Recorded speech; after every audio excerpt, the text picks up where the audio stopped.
Qui a sommeil? A sommeil. Sois délivré du sommeil au nom de Jésus. Amen.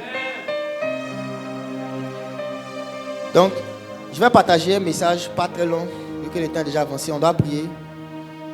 Il y a des gens qui sont venus avec certains problèmes. Il y a des gens qui sont venus avec certaines attentes, certaines choses qu'ils veulent recevoir du Seigneur. Donc, il faut qu'on se donne du temps aussi pour prier. Mais je vais partager aussi sur le thème de la veillée. Et comme je l'ai dit au départ, le but de ce message, c'est d'emmener, de permettre au Saint-Esprit de délivrer certaines personnes de certains esprits qui les tourmentent.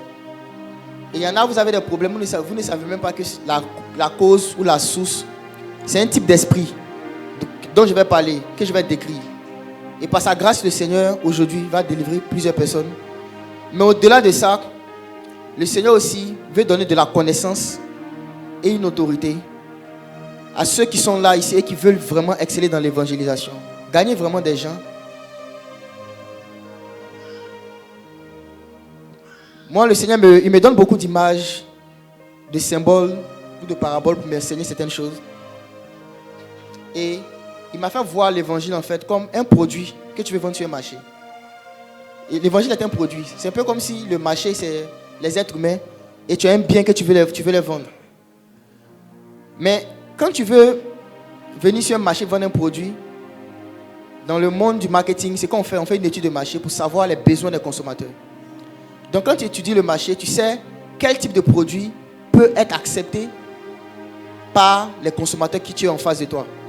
Et en fonction maintenant des caractéristiques des consommateurs, de leurs préférences, tu vas designer ton produit. Donc on ne peut pas venir avec l'évangile comme ça et dire repentez-vous, sinon vous allez aller en enfer.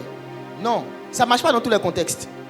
Il y a des contextes où tu dois présenter en fait l'évangile comme la bonne nouvelle par rapport à un problème qu'il y a dans la société.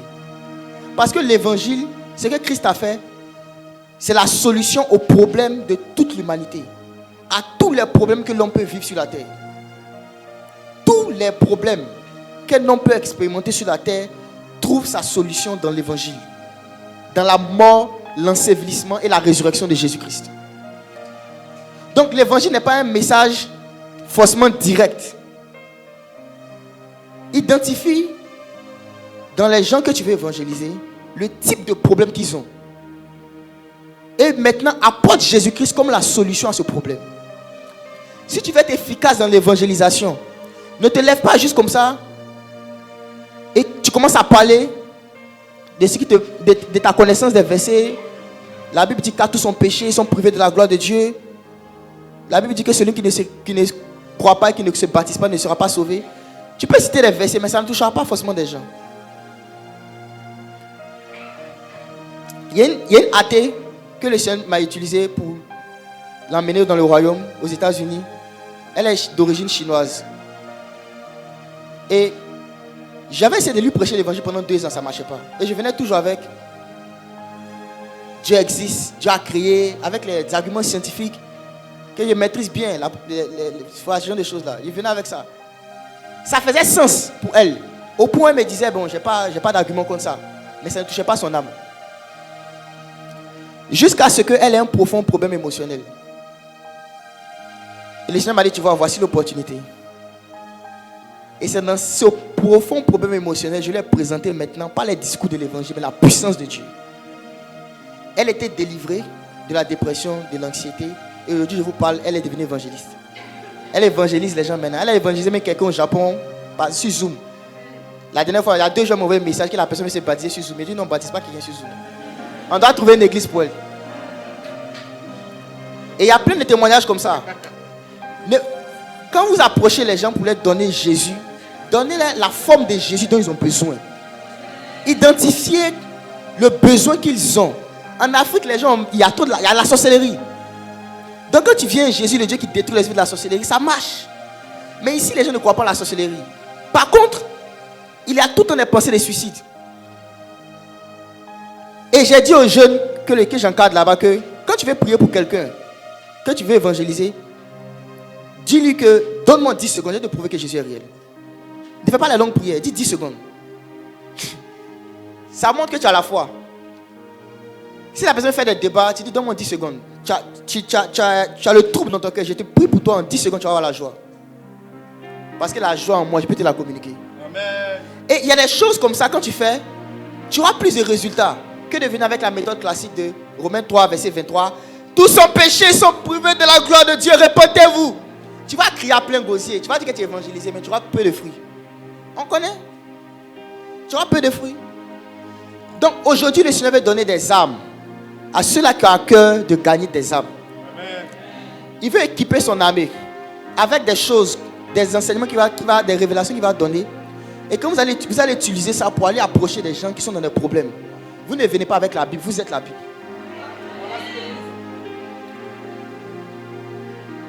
Vous êtes la Bible.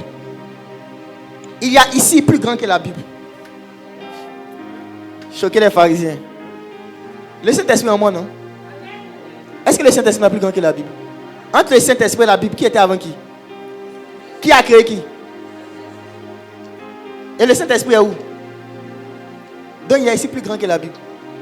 Donc pharisiens, ne soyez pas choqués, ne me lapidez pas. Rangez vos pierres, rangez vos pierres. C'est le Saint-Esprit qui a inspiré les Écritures. Et le même Saint-Esprit là, il habite en moi. Pourquoi est-ce que... J'ai pas envie de parler. J'ai pas envie de parler. Il faut qu'il reste concentré. Donc, l'expérience de la délivrance des esprits de peur et de dépression. Et donc, il faut que je dise ça. Il y a quelqu'un qui m'en veut pour ce que je viens de dire.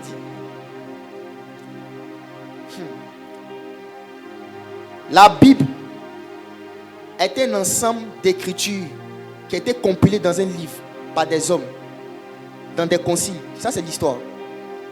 Il y avait des écritures que Dieu avait inspirées dans l'ancienne alliance et dans la nouvelle alliance. À un moment de l'histoire de l'église, des hommes se sont assis et ils ont dit il faut qu'on définisse un canon. Un canon, le mot canon en grec, ça veut dire base, fondation. Des écrits qui sont les plus fondamentaux de tout ce qu'il y a comme écriture présent. Et il y avait deux critères. Le premier critère, c'est qu'il faut prendre le Tanakh, qui est déjà attesté par les Juifs. C'est ce qu'on appelle l'Ancien Testament. Maintenant, la Nouvelle Alliance, il faut prendre les évangiles et les écrits des apôtres qui ont été authentifiés. Sur la base de ça, on a créé un ensemble de livres qu'on appelle la Bible. Mais je vous dis la vérité, cet ensemble de livres-là ne contient pas tout ce que Dieu a inspiré comme écriture. Et c'est ce livre-là même qui le dit. Si vous lisez l'épître aux Colossiens, le dernier chapitre, Paul parle d'une épître qu'il a envoyée à l'église de Laodicée. Et il a dit aux Colossiens, lisez cette épître-là et aussi envoyez aussi la vôtre à Laodicée pour qu'il la lise. Mais montrez-moi dans votre Bible l'épître de Laodicée, ça n'existe pas. Donc ça veut dire en fait qu'on n'a pas toutes les écritures que Dieu a inspirées. Si vous lisez même les livres des rois de Samuel, la Bible parle des livres du prophète Nathan, du prophète Gad. Dans le livre de Josué, on parle du livre de Jachère, qu'on ne retrouve pas dans la Bible. Donc n'idolâtrez pas la Bible. Aimez la parole de Dieu. La parole de Dieu, ce n'est pas la Bible. La parole de Dieu est plus antique que la Bible. La Bible dit au commencement était la parole. La parole de Dieu vint à Abraham dans une vision. Genèse 15, verset 1. Mais Abraham n'avait pas de Bible.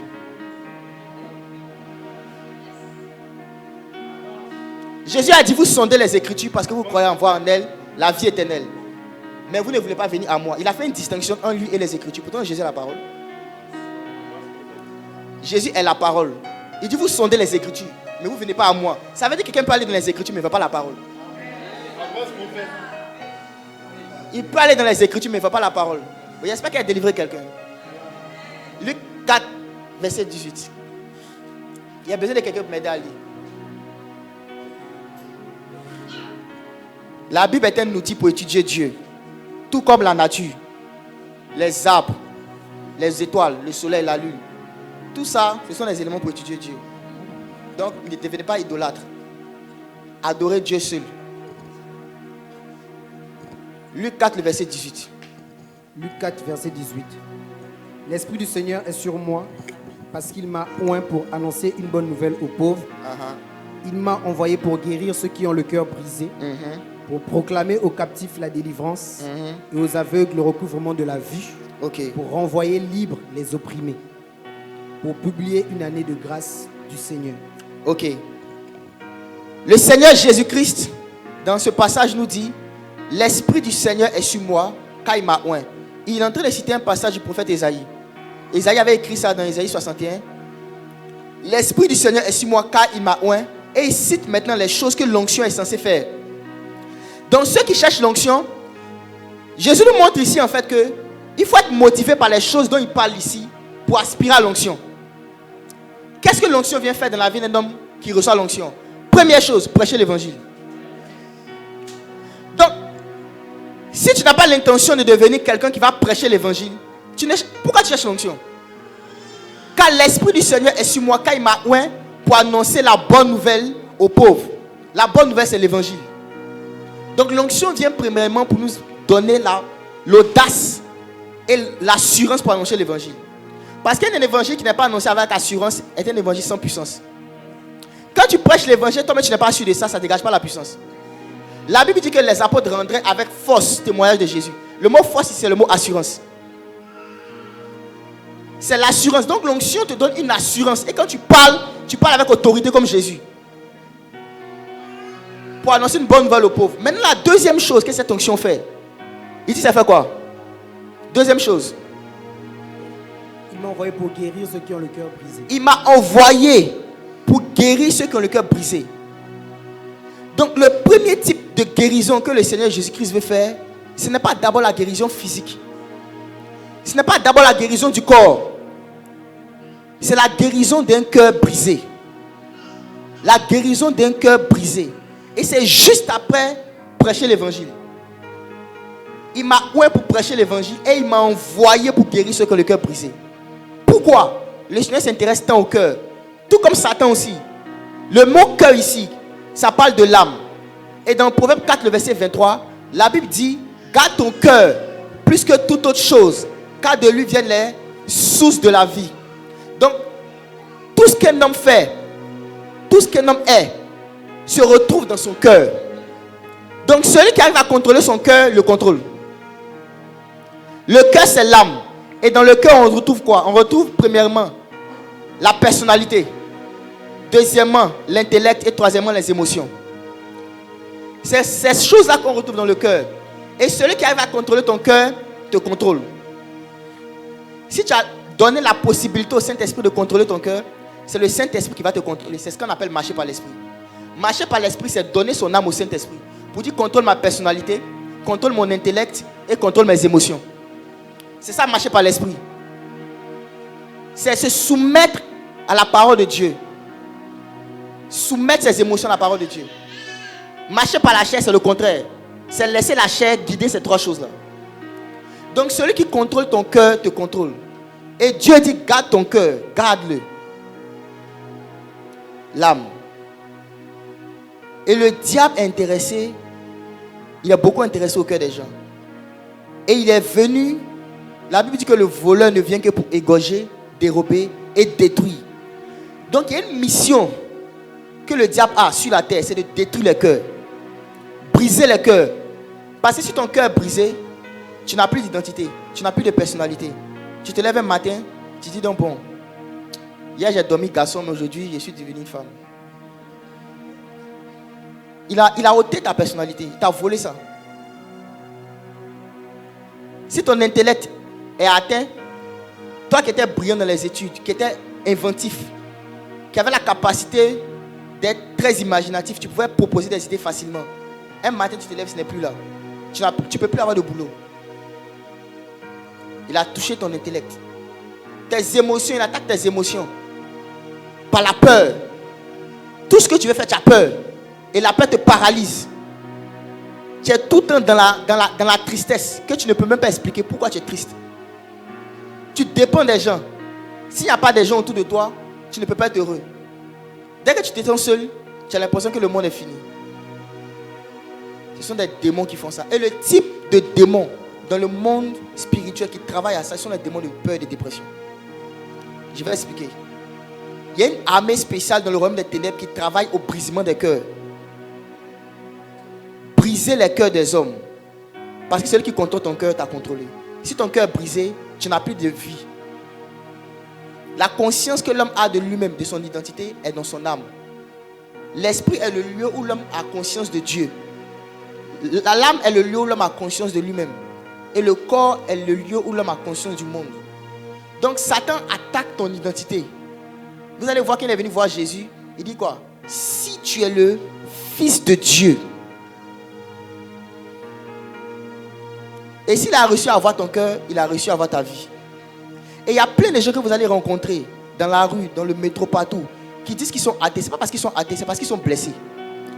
La plupart des gens qui disent athées, en fait, ce n'est pas qu'ils ne croient pas en Dieu. Hein. C'est qu'ils ont la haine contre Dieu. Et je vais expliquer pourquoi.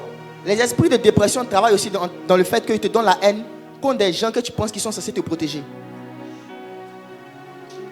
Et si vous dites que Dieu est bon, Dieu existe et qu'il est censé me protéger, pourquoi tel chemin arrivé? Donc pour me venger de lui, j'ai dit qu'il n'existe pas. La plupart d'entre eux sont des frustrés. Des gens qui ont le cœur brisé. Et Jésus dit que l'onction de Dieu, l'Esprit du Seigneur est sur moi, quand il m'a envoyé pour guérir ceux qui ont le cœur brisé. Est-ce qu'il y a quelqu'un aujourd'hui qui vient t'envoyer pour ce travail-là aussi? Jésus a juste ça tellement important qu'il a cité ça en second, juste après prêcher l'évangile. Il n'a même pas d'abord parlé de la guérison physique. Et dans la Bible, Jésus a guéri beaucoup de gens qui avaient le cœur brisé. On lit des histoires comme ça et on passe vite dessus. Mais je vous assure, c'est une chose que Jésus a fait prioritairement. Même une fois, il lui a envoyé un malade, un paralytique. Jésus a vu le paralytique, mais il savait que son problème le plus profond, c'était un problème au niveau du cœur. Donc il lui a dit, tes péchés, mon enfant, tes péchés te sont pardonnés. Il a d'abord réglé ce problème invisible, avant de régler le problème visible. Et il a dit aux pharisiens, qu'est-ce qui est plus facile de faire? Entre régler un problème invisible et régler un problème visible. Qu'est-ce qui est plus facile de faire? Donc, Jésus est venu guérir ceux qui ont le cœur brisé. Maintenant, c'est quoi un cœur brisé? Je vais expliquer. Un cœur brisé, en fait, comme j'ai expliqué, le cœur, c'est l'âme. Et l'âme, c'est la personnalité, l'intellect et les émotions. Tu vas savoir que tu as expérimenté, tu as eu affaire à ce type de démons là, que j'ai appelé les démons de peur et de dépression. Lorsqu'ils ont affecté au moins une de ces dimensions. Lorsqu'ils ont détruit, au moins une de ces dimensions. Toi qui étais jovial, tu te rends compte qu'à partir d'un moment, tu perds ta joie. Tu commences à sombrer dans la tristesse. Tu te sens vide.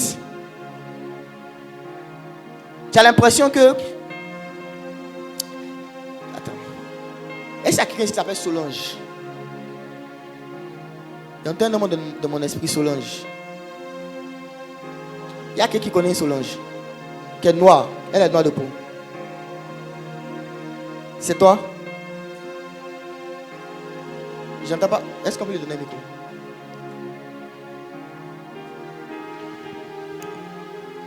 La femme de mon oncle s'appelle Solange. Elle est française.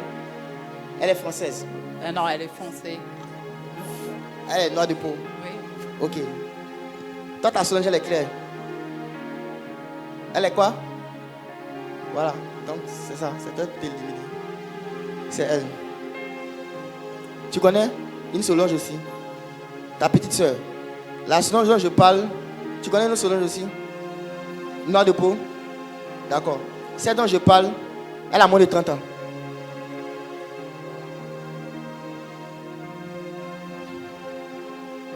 Elle a plus de 30 ans. Celle dont je parle, elle a moins de 30 ans. Je vois une jeune fille.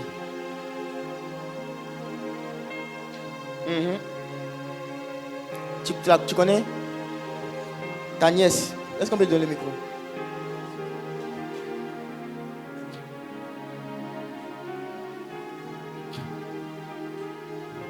Le Seigneur veut nous aider. Tu as une nièce qui s'appelle Solange, qui est noire de peau. Tu connais son âge? C'est quoi? Ce que je vois dans ma vision, c'est une jeune fille. Je sais jusqu'à la moitié, tu ne connais pas son âge exact. Elle doit avoir 16-17 ans. Ok, c'est ça. D'accord. Pendant que j'ai commencé à parler des cœurs brisés,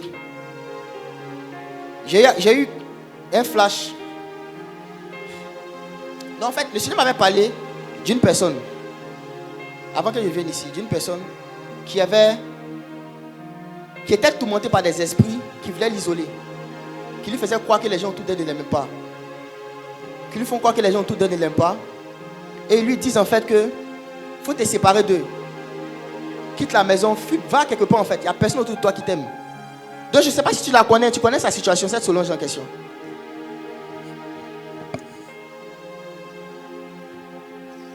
On a eu des gros soucis ces 2 derniers mois en fait. Avec elle, qu'est-ce qui s'est passé? En fait, elle a très mal travaillé. Elle devait passer en première et elle a une très mauvaise année scolaire. Okay. Donc son père était très fâché. Okay. Et il voulait qu'elle reprenne. Et le Seigneur m'a envoyé chez eux ce jour-là, bizarrement. Et je suis allée, alors que je n'ai pas du tout l'habitude, j'ai demandé quelle était sa situation scolaire.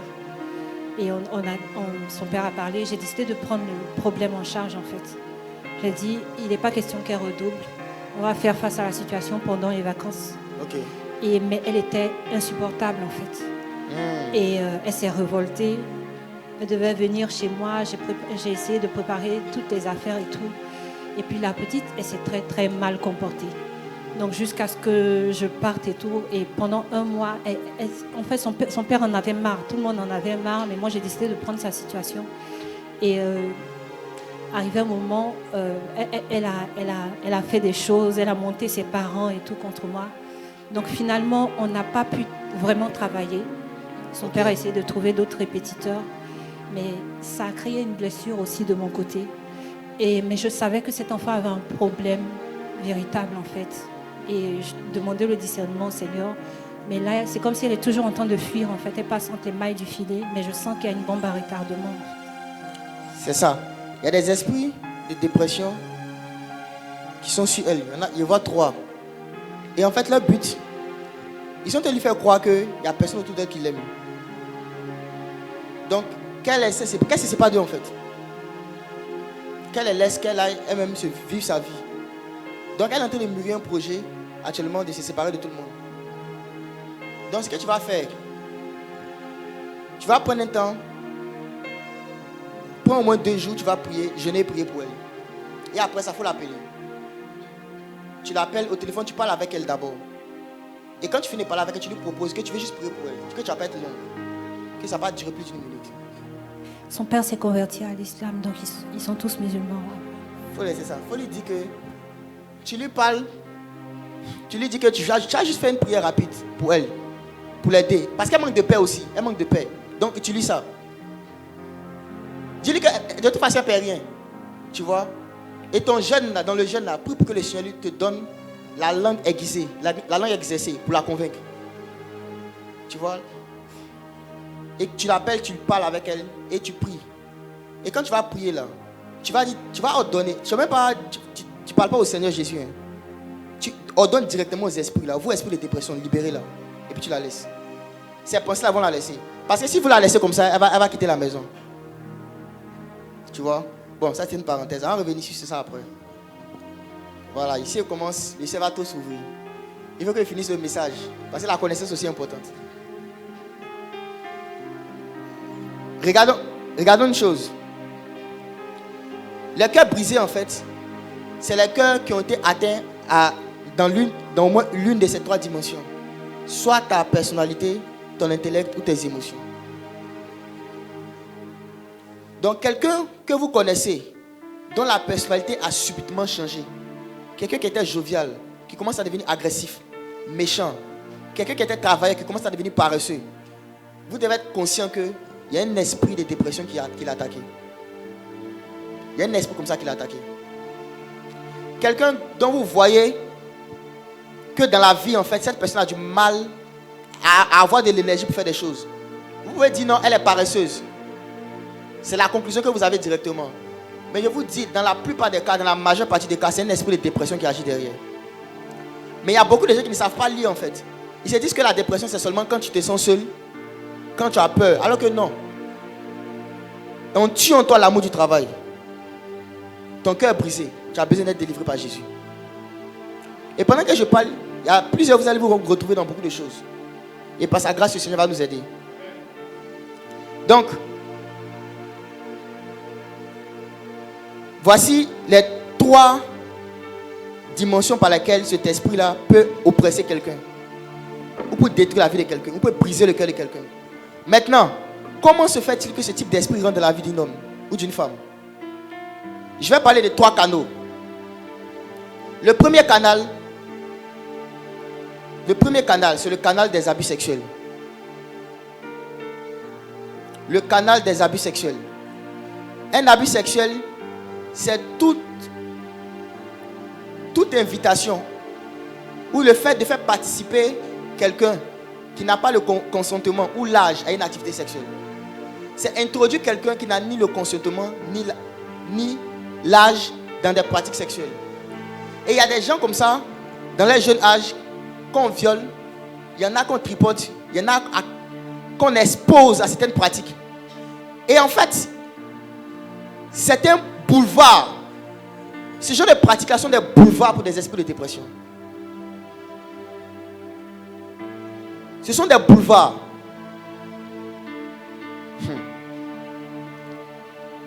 Vous allez voir que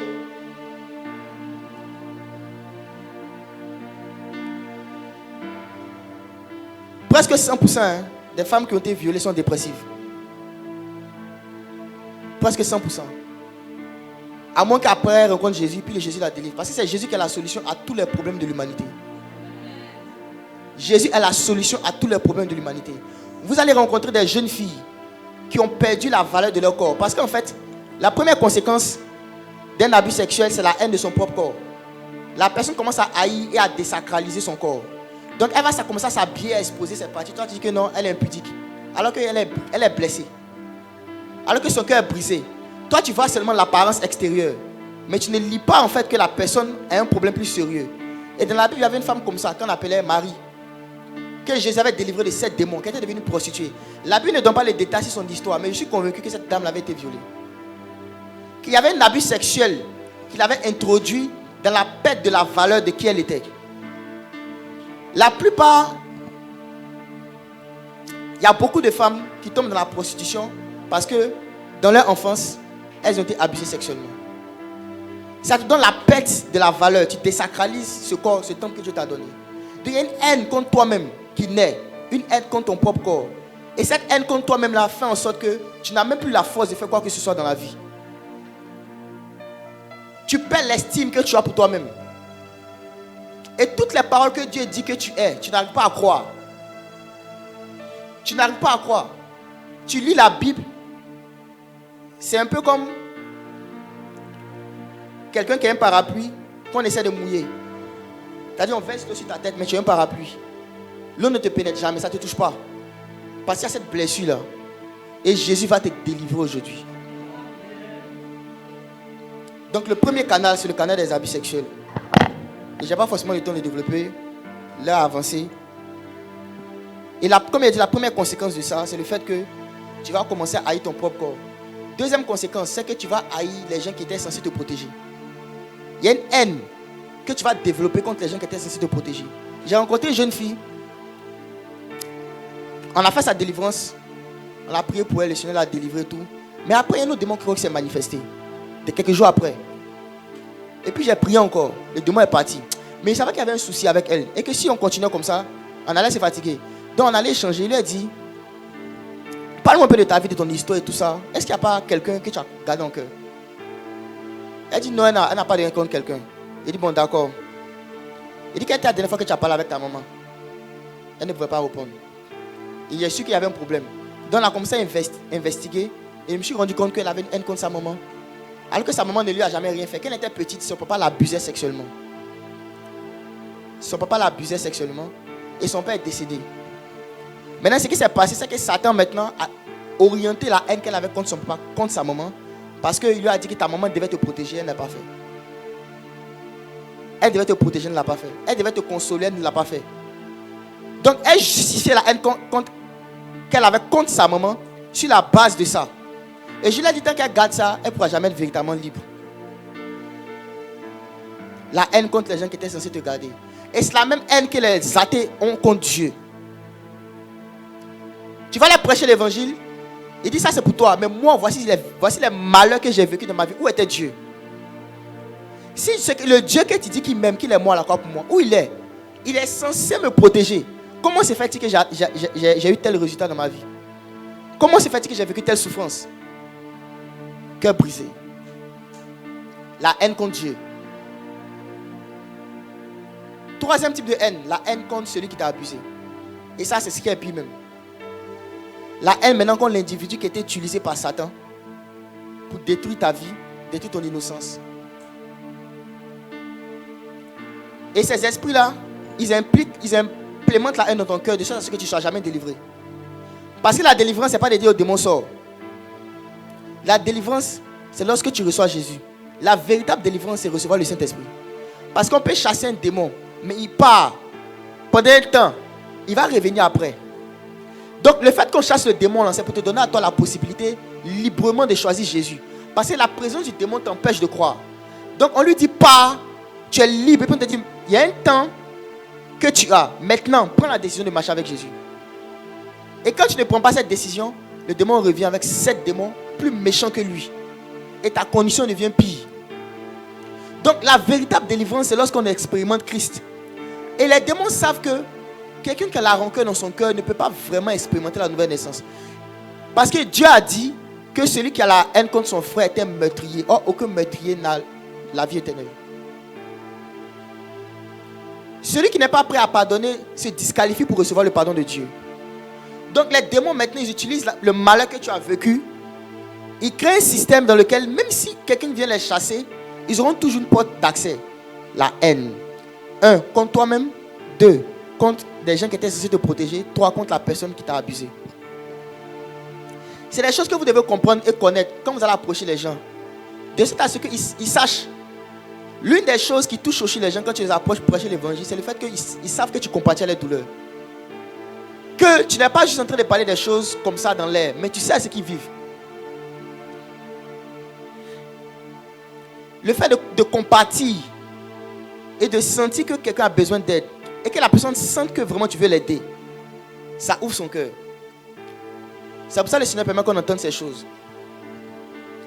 Le deuxième canal par lequel ces esprits-là viennent fatiguer, tourmenter les gens, ce sont les abus émotionnels. Les abus émotionnels, ce sont les mauvaises paroles, les paroles dévalorisantes qui viennent soit des parents, soit des amis. On te dit, toi tu es bête, tu ne peux rien faire de ta vie. On te dit, toi, tu n'as aucune capacité. Et on te répète ça pendant des années, des années, des années. Et pour toi, ça ne t'affecte pas. Mais je t'ai dit, ça t'a affecté. Ça t'affecte. Au niveau de ton intellect, quand on te dit que tu es bête, même si tu étais intelligent, tu vas comme ça le croire. Et parce que tu vas comme ça le croire, la foi produit des fruits. Ça va comme ça agir dans ta vie. Les paroles dévalorisantes, surtout quand ça vient des parents, ou des professeurs à l'école, ou des amis proches, ce sont des canaux pour des esprits de peur et de dépression. Ces esprits-là rentrent dans ta vie et détruisent ta vie. Faites attention à comment vous parlez aux gens. Même s'ils ne sont pas des gens proches de vous. Par une parole, tu peux tuer quelqu'un. La Bible dit que la vie et la mort sont dans le pouvoir de la langue. Tu peux tuer quelqu'un par une seule parole. Parce que tu t'es dit que tu n'étais pas contrôlé. La parole. Voilà pourquoi quand Dieu veut donner un certain niveau d'autorité à quelqu'un, avant de le faire, il va s'assurer que tu maîtrises ta langue. Je vous dis la vérité. Vous cherchez l'onction là. Vous avez déjà reçu l'onction. Hein? C'est sa manifestation qui est compliquée. Et il y a un certain niveau d'autorité que le Saint-Esprit peut pas vous donner tant que votre langue n'est pas maîtrisée. Parce que si tu as donné une autorité et tu prends ta langue pour aller maudire quelqu'un, parce que la personne t'a fait quelque chose que tu n'aimes pas, toi là même, tu es trop bête même. Tu as resté comme ça toute ta vie. D'accord. Pour toi, tu as dit ça comme ça parce que tu es fâché. Mais à cause de ton rang dans le monde spirituel, ça va s'accomplir. Donc, quelqu'un qui est ignorant, qui est immature dans ces choses-là, Dieu va te laisser dans les petits niveaux. Parce qu'il ne faut pas prendre son autorité qu'il va te donner pour aller détruire la vie des gens. Parce que par la parole, on peut détruire, on peut construire aussi par la parole.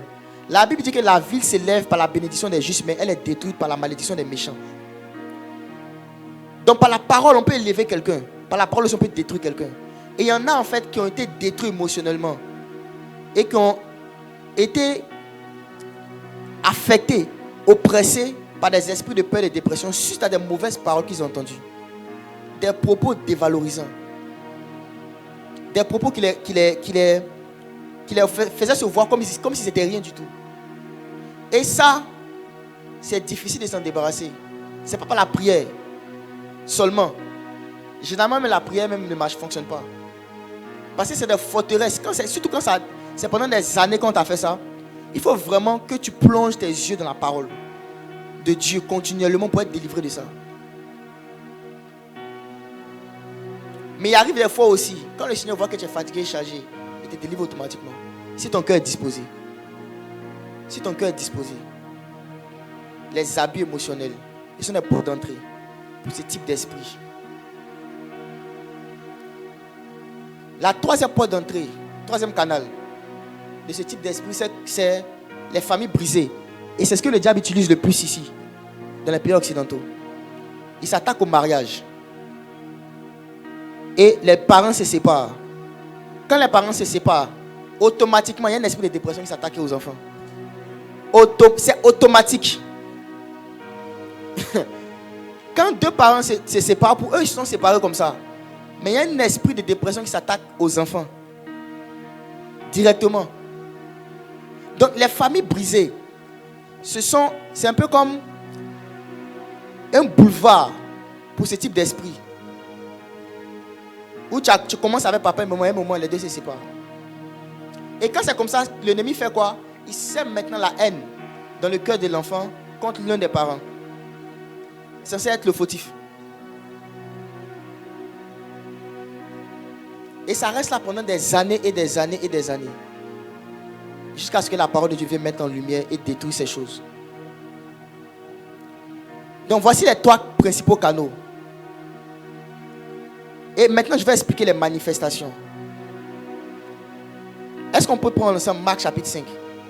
Pourquoi j'ai dit que ce sont des démons qui font ça? Parce que quelqu'un peut m'écouter et me dire, mais bon, ça c'est la psychologie, ça c'est... Voilà, les psychologues expliquent ça, les psychanalystes expliquent ça. Est-ce que tu peux jouer?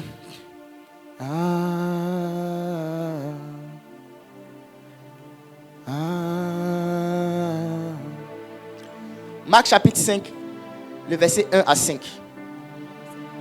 Pourquoi je dis que ce sont des démons qui causent toutes ces choses? Marc 5, le verset 1 à 5. Ils arrivèrent à l'autre bord de la mer dans le pays des Gadaréniens. Ils arrivèrent à l'autre bord de la mer dans le pays des Gadaréniens.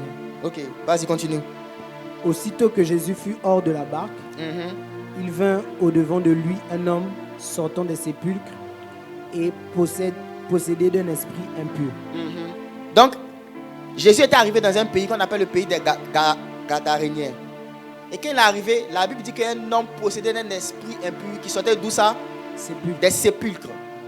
Donc, l'homme là, bon, continue la lecture, puis je vais expliquer. Cet homme avait sa demeure dans les sépulcres et personne ne pouvait plus le lier. C'est ça. Avec une chaîne. Ok. Donc, on dit qu'il était animé d'un esprit impur. Première information sur cet homme. Deuxième information, c'est qu'il avait sa demeure dans les sépulcres. Et c'est quoi les sépulcres? Les sépulcres, c'est là où il y a la mort. Donc, quand quelqu'un est animé de ce type d'esprit-là, cette personne va toujours se retrouver dans des activités inutiles. La mort, c'est quoi? La mort, c'est pas forcément le fait que tu arrêtes de respirer. C'est le fait que ta vie ne produit plus des choses bonnes. Tu n'arrives plus à produire des choses bonnes. Tu demeures dans des choses qui détruisent ta vie sur le moyen et sur le long terme. Il habitait dans les sépulcres. C'était sa demeure. Les lieux où il y a la mort, où il n'y a pas la productivité. Et les sépulcres aussi parlent de l'isolement. Il n'y a aucun homme qui vit dans les sépulcres. Les hommes habitent dans les villes. Les sépulcres sont les lieux où les gens qui sont morts habitent. Donc, cet esprit impur-là le poussait à l'isolement. Il s'isolait des autres. C'est pour ça que tout à l'heure, je parlais de la petite Solange. Ce type d'esprit-là te pousse à t'isoler. À te dire en fait que tu es seul au monde, que tout le monde entier ne t'aime pas. Il n'y a personne qui peut t'aider. C'est toi-même quoi. Donc débrouille-toi seul. Donc quand tu te débrouilles seul, qu'est-ce que tu fais? Tu t'éloignes de la société et tu habites dans les sépulcres. Tu t'isoles des autres. Vous qui aimez toujours vous isoler, vous ne voulez pas être avec les gens, c'est un signe que votre cœur est brisé. Quand ton cœur est rempli de joie, tu veux être avec les gens. Tu aimes être avec les autres. Je vous dis la vérité. Quand ton cœur est vraiment rempli de la joie de Dieu, Tu aimes être avec les gens. Mais quand tu prends plaisir toujours à t'isoler, à être seul dans ton coin, à faire tes choses seul, personne ne te voit, tu fais toujours seul. Il est fort probable que tu sois influencé par un esprit de dépression. Il est très fort probable. Même quand Dieu t'appelle Élie, le Tishbite, l'un des habitants des Galates, qui n'a ni père, ni mère, ni généalogie. Élie avait des pères. Il a dit à Dieu, je ne suis pas meilleur que mes pères. Donc il avait des pères. Mais il y avait aussi une troupe qui marchait avec lui qu'on appelait les fils des prophètes. Cette expression me plaît beaucoup. On ne dit pas les prophètes, on dit les fils des prophètes. C'est quand même assez intéressant. Il marchait avec Élie. Et il connaissait même ses habitudes. Donc même Élie n'était pas totalement seul. Et même encore, la Bible nous parle encore d'un serviteur qu'il avait. Qui était là où il priait. Parce qu'il allait prier sur le mont Carmel, il a dit à son serviteur, va regarder, 7 fois. Donc il y avait au moins une personne qui était là où il priait. Donc Élie n'était pas seul. Donc quand quelqu'un dit aussi que c'est le Saint-Esprit qui me pousse à aller prier seul, c'est bon, nous tous on prie seul souvent, on fait des retraites. Mais quand c'est tout le temps, et que c'est que tu vis seul avec Dieu là-bas, tu ne viens pas le faire profiter aux autres, il est fort probable que c'est un esprit de dépression qui t'anime. Parce que le Saint-Esprit t'isole pour mieux te faire revenir au milieu des autres. Jésus s'est isolé au désert pendant 40 jours. Est-ce qu'il est resté au désert toute sa vie? Il est sorti avec la puissance de l'Esprit et il est rentré en Galilée, en Judée. Il allait faire les miracles. Donc, dans ton isolement, là, où est le fruit que les autres peuvent profiter? Dont les autres peuvent profiter. L'isolement, il avait sa demeure dans les sépulcres. Deuxième chose qu'on dit sur lui, c'est qu'on lui avait mis des chaînes. Il les a tous brisées. Les chaînes, c'était des éléments qu'on avait mis sur lui. Pour ne pas qu'il se blesse lui-même et qu'il blesse les autres.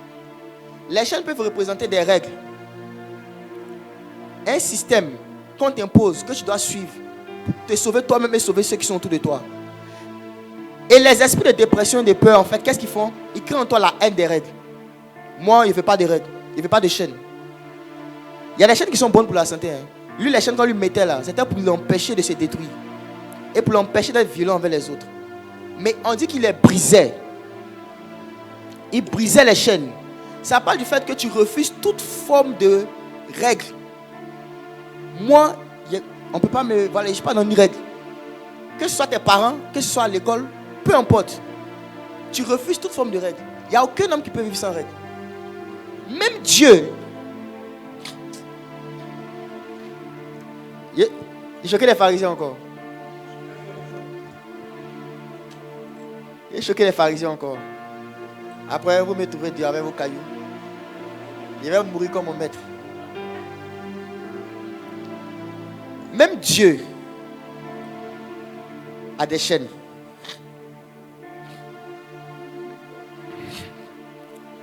Qui s'est lui-même imposé. Dieu, c'est quoi la chaîne de Dieu? C'est sa parole. Ça veut dire que Dieu s'est contraint lui-même à ne pas faire quelque chose qui est contraire à sa parole. Dieu peut tout faire, non? Est-ce que Dieu peut violer une petite fille de 5 ans? Il peut tout faire, non? Mais pourquoi il ne peut pas faire ça? Pourquoi il ne peut pas violer une petite fille? C'est contraire à sa parole, c'est contraire à sa nature. Donc Dieu peut tout faire là, c'est limité. Dieu peut tout faire, mais il peut tout faire ce qui est bien. Ce qui est conforme à sa parole. Mais une chose qui est contraire à sa parole, il ne le fera pas.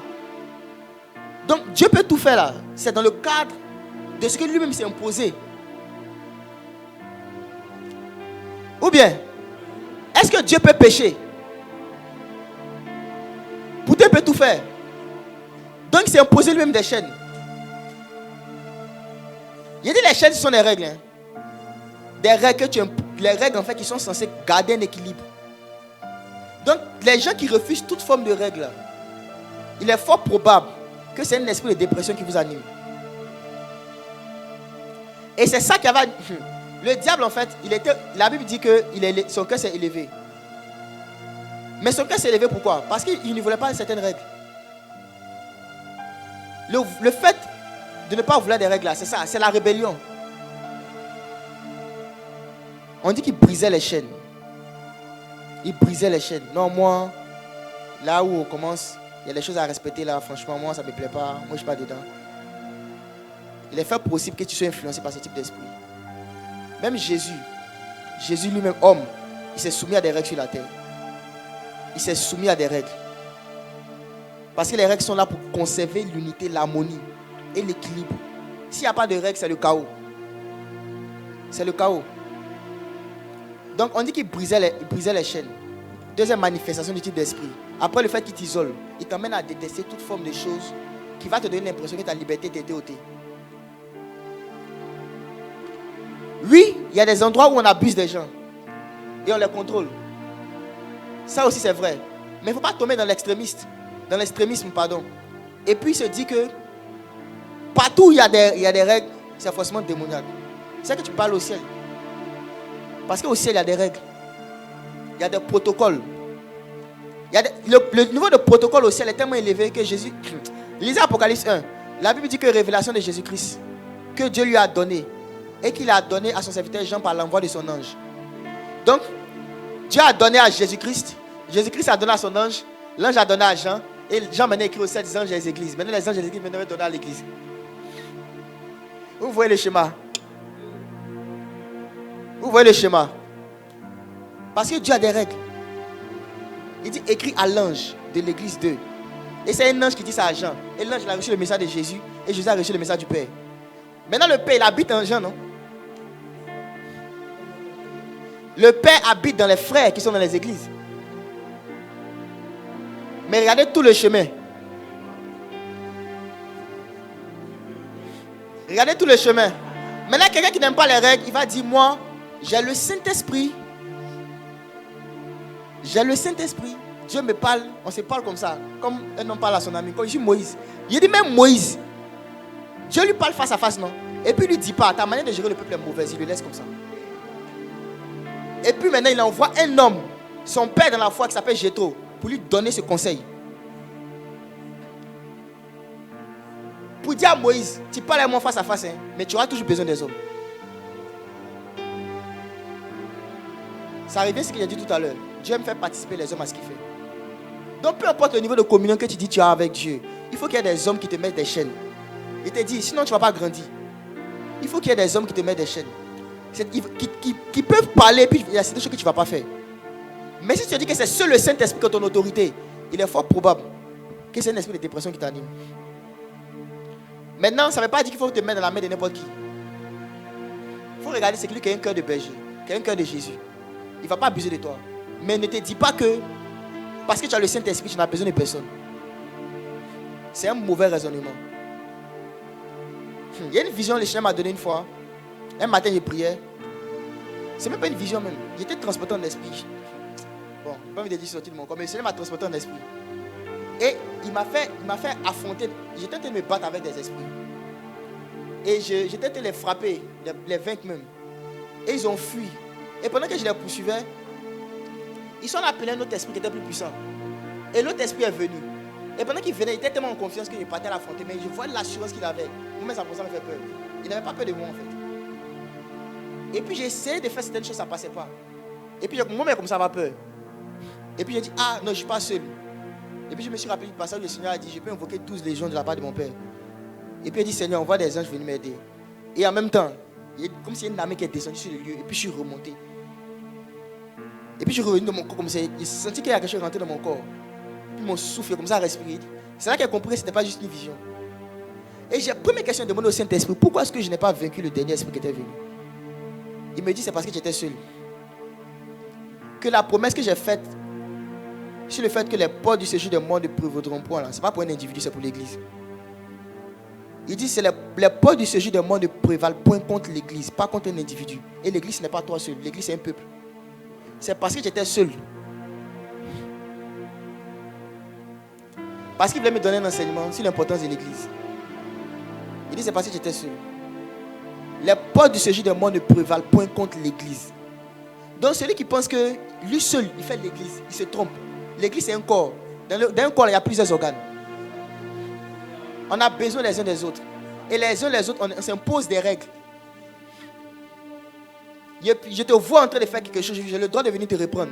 Tu me vois en train de faire quelque chose, tu as le droit de venir me reprendre. C'est une chaîne. C'est une chaîne qu'on a l'un pour l'autre.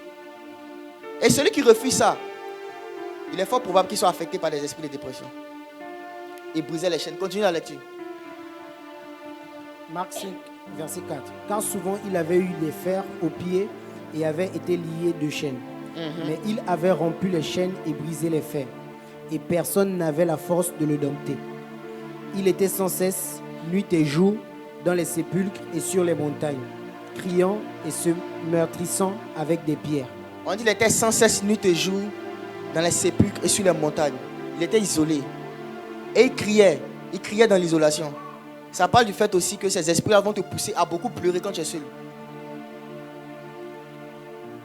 Ils criaient dans l'isolation. Ils te font beaucoup pleurer quand tu es seul.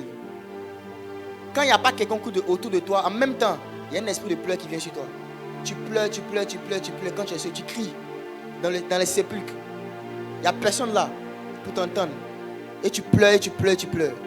Si ça t'arrive, que tu as l'habitude de beaucoup pleurer quand tu es seul, Jésus va te délivrer. Dernière chose dont on parle de la manifestation de ce type d'esprit, c'est qu'on dit se meurtrir avec des pierres. Ce meurtrir, en fait, c'est quoi? C'est les tentatives de suicide. Il voulait se tuer avec des pierres. Il se meurtrissait.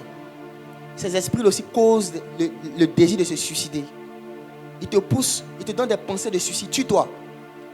Te meurtrir avec des pierres. Ils te donnent des pensées de tue-toi. Suicide-toi. Il y en a qui vivent ça. Mais ils n'ont pas le courage de le faire. Mais ils ont ces pensées-là. Ce sont des oppressions de ce type d'esprit.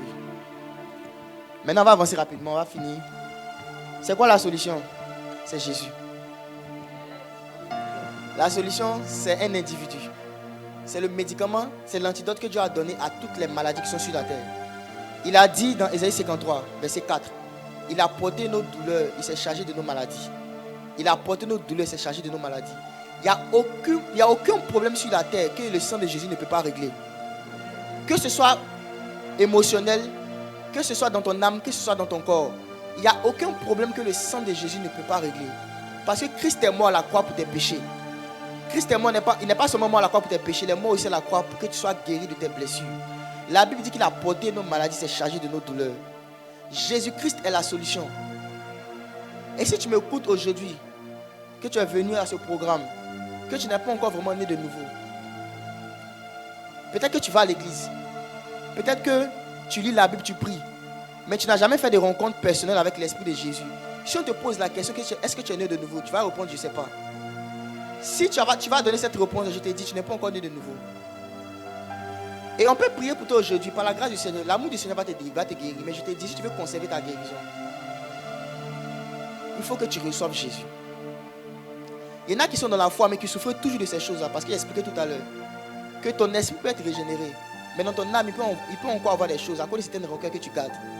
À cause de certains péchés que tu entretiens. Tu donnes la possibilité à Satan de venir t'oppresser, de venir t'attaquer et de t'affliger. Si aujourd'hui tu es prêt à faire ce dont je vais parler là, le Saint-Esprit va te toucher. Donc Jésus est la solution. Donc comment Jésus maintenant va te délivrer? Il va faire deux choses. La première chose d'abord, c'est la loi du pardon qui doit s'appliquer. La loi du pardon, c'est que tu prends la décision de pardonner. Je vais répéter ce que j'ai dit. La loi du pardon, c'est une décision que tu prends de pardonner. Une décision n'est pas forcément une capacité. Parce que Dieu sait qu'il y a certaines douleurs là. S'il n'y a pas une puissance surnaturelle, tu ne peux jamais pardonner.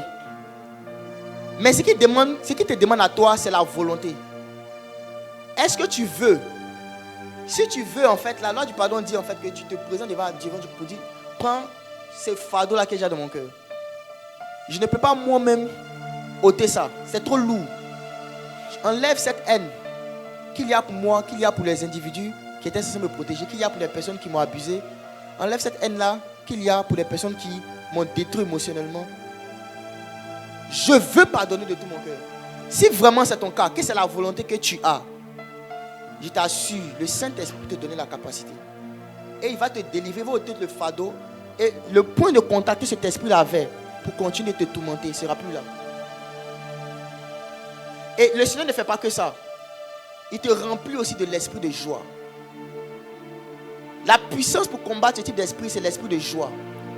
C'est pourquoi vous qui voulez aller évangéliser les personnes remplies de ce type d'esprit, Soyez toujours joyeux. C'est un commandement. Faites tout pour garder la joie du Seigneur. C'est la puissance que vous allez avoir contre ce type d'esprit. L'onction contre ce type d'esprit, c'est la joie de Dieu. Donc, Dieu ne va pas seulement délivrer, guérir le cœur, mais va remplir aussi beaucoup de la joie du Seigneur, qui est notre force. Il va remplir beaucoup de la joie de Dieu, qui est notre force. Et quand tu remplis de joie, tu peux la communiquer. La joie c'est comme un actif spirituel que tu peux communiquer. Tu peux dire à quelqu'un, je te donne ma joie. Jésus a dit à ses disciples, je vous donne ma paix. Donc la paix et la joie peuvent être données et peuvent être multipliées. Lisez bien les épîtres de Pierre. Il dit que la paix et la grâce du Seigneur Jésus vous soient multipliées. C'est des choses qu'on peut multiplier. Donc toi tu peux en avoir 2, mais tu lui donnes 5. Est-ce qu'on me suit? C'est la joie. Si vous laissez la tristesse vous envahir, vous serez incapable de vaincre ce type d'esprit. Jésus a dit, le prince de ce monde vient n'a rien en moi. Et ce type d'esprit-là, la particularité, c'est la tristesse. Le fait de ne pas être en joie. Donc quand quelqu'un perd facilement sa joie pour rien du tout, on a tapé ton pied, tu perds ta joie. On a touché ta tête, tu perds ta joie. Tu seras incapable de détruire les œuvres des gens et des démons. Quand tu es trop susceptible, les chrétiens trop susceptibles, vous serez impuissants face à ce type d'esprit. Les chrétiens susceptibles, on t'a pas dit bonjour, ta journée est gâtée là. Ou bien on t'a dit bonjour, mais on t'a pas regardé dans les yeux, ta journée est gâtée là. Tu seras incapable de détruire les œuvres de ce type d'esprit. Gardez la joie du Seigneur. Faites tout pour garder la joie. C'est une puissance, la joie est une puissance. Pour vaincre ce type d'esprit, la joie. Donc on va commencer à prier. Et le Seigneur veut non seulement guérir, il veut remplir de la joie de Dieu, il veut remplir du Saint-Esprit, beaucoup de personnes. Il veut remplir du Saint-Esprit. Donc je vais faire un premier appel d'abord à toutes les personnes qui se sont senties concernées par l'une des choses que j'ai décrites et qui veut que le Seigneur les délivre d'un fardeau, délivre de ce fardeau-là, qui veut expérimenter véritablement la délivrance par le Saint-Esprit. Approchez-vous. C'est le premier type de personnes que je vais appeler. J'ai vraiment bien précisé. J'ai vraiment précisé le type de personnes concernées par les choses que j'ai décrites. Si tu es là aussi, que tu ne connais pas vraiment le Seigneur et que tu es aussi victime de ces choses-là, n'aie pas honte. N'ayez pas honte. Nous sommes dans la prison du Saint-Esprit. N'ayez pas honte. Est-ce que vous pouvez vous mettre là? N'ayez pas honte. Le Seigneur est là pour guérir ceux qui ont le cœur brisé. L'Esprit du Seigneur est sur moi quand il m'a oint. Il m'a oint pour guérir ceux qui ont le cœur brisé. L'Esprit du Seigneur est sur moi quand il m'a oint pour guérir ceux qui ont le cœur brisé. Approchez-vous un peu.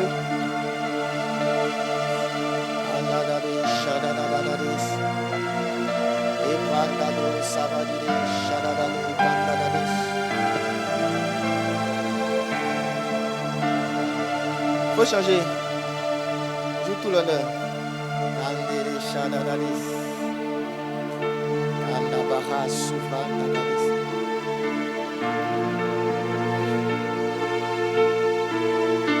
Est-ce que vous pouvez juste fermer les yeux? La présence du Seigneur va venir. Il y en a, vous allez sentir que vous avez envie de pleurer. Ne vous retenez pas, c'est la guérison du Seigneur. Si vous sentez que vous avez envie de pleurer, ne vous retenez pas. Ne vous retenez pas.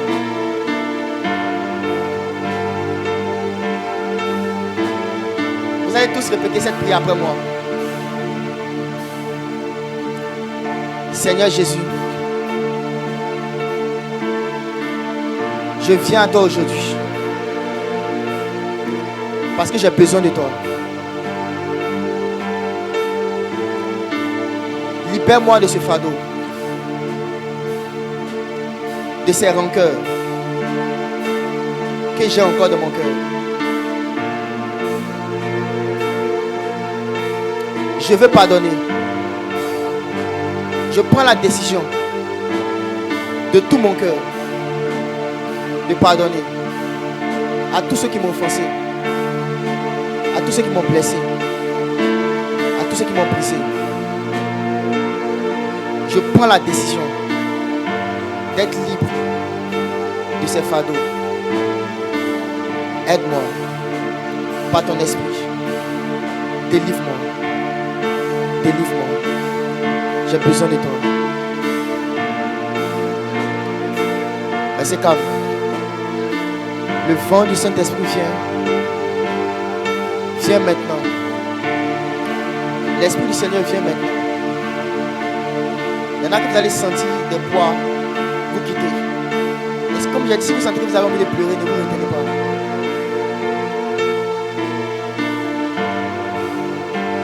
Shadadade, shadadadade.